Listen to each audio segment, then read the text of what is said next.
তারেক রহমানই হবেন পরবর্তী প্রধানমন্ত্রী, জানালো ব্রিটিশ গণমাধ্যম। ব্রিটিশ সাপ্তাহিক দ্য উইক এর সাম্প্রতিক সংখ্যায় বাংলাদেশ জাতীয়তাবাদী দল বিএনপির ভারপ্রাপ্ত চেয়ারম্যান তারেক রহমানকে নিয়ে একটি কভার স্টোরি প্রকাশিত হয়েছে, যার শিরোনাম ডেস্টিনিস চাইল্ড বা নিয়তির সন্তান। নয়াদিল্লি ব্যুরো চিফ নম্রতা বিজি আহুজার লেখায় উল্লেখ করা হয়েছে, আওয়ামী লীগ সরকারের দল ভাঙার চেষ্টার বিপরীতে তারেক রহমানের নেতৃত্বে বিএনপি ঐক্যবদ্ধ রয়েছে। প্রতিবেদনে আরো বলা হয়, তারেক রহমানের জনপ্রিয়তা ক্রমেই বাড়ছে এবং তিনি ভবিষ্যতের প্রধানমন্ত্রী হওয়ার পথে রয়েছেন। ৫৭ বছর বয়সী তারেক রহমান বর্তমানে লন্ডনে অবস্থান করলেও দলের নেতৃত্বে ভার্চুয়াল মাধ্যমে সক্রিয় ভূমিকা রেখে চলেছেন।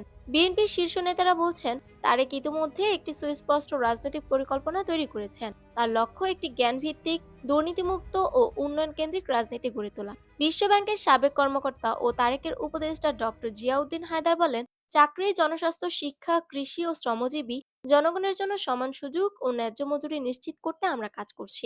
তারেক রহমানের দৃষ্টিভঙ্গি বাস্তবায়নের মাধ্যমে আমরা একটি গণতান্ত্রিক রাষ্ট্র ব্যবস্থা গড়তে চাই। রাজনৈতিক বিশ্লেষক আসিফ বিন আলী জানান, তিনি নির্বাসনে যেতে বাধ্য হয়েছিলেন এবং তার কাছ থেকে রাজনৈতিক নিরপেক্ষতার অঙ্গীকার নেওয়া হয়েছিল, যা ছিল তার মৌলিক অধিকারের লঙ্ঘন। কিন্তু তবুও তিনি বিএনপিকে একত্রিত রেখেছেন এবং শক্তিশালী নেতৃত্ব প্রদান করে যাচ্ছেন। ২০০৮ সালে চিকিৎসার জন্য লন্ডনে যাওয়ার পর থেকেই তিনি নির্বাসিত জীবনযাপন করছেন।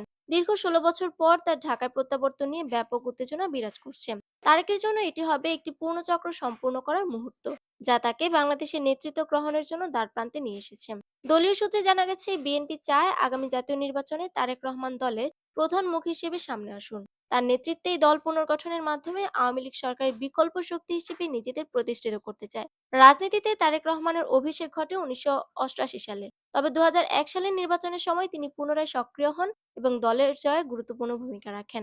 যদিও তার বিরুদ্ধে সেই সময় সরকারের সিদ্ধান্তে অতিরিক্ত হস্তক্ষেপের অভিযোগ ওঠে, ২০০৭ সালে তত্ত্বাবধায়ক সরকারের আমলে তিনি গ্রেফতার হন এবং পরে চিকিৎসার জন্য লন্ডনে যান। কিন্তু নির্বাসনের মধ্যেও তিনি বিএনপি সিনিয়র ভাইস চেয়ারম্যান এবং পরে ভারপ্রাপ্ত চেয়ারম্যান হিসেবে দায়িত্ব পালন করে দলের নেতৃত্বে অটল থাকে। সব মিলিয়ে বাংলাদেশের রাজনৈতিক অঙ্গনে এখন সবচেয়ে আলোচিত নাম তারেক রহমান। বিশ্লেষকরা বলছেন, দেশের ভবিষ্যৎ রাজনীতিতে তিনিই হতে পারেন নেতৃত্বের মুখ। ব্রিটিশ গণমাধ্যমের মন্তব্য সেই সম্ভাবনাকেই আরো জোরালো করেছে।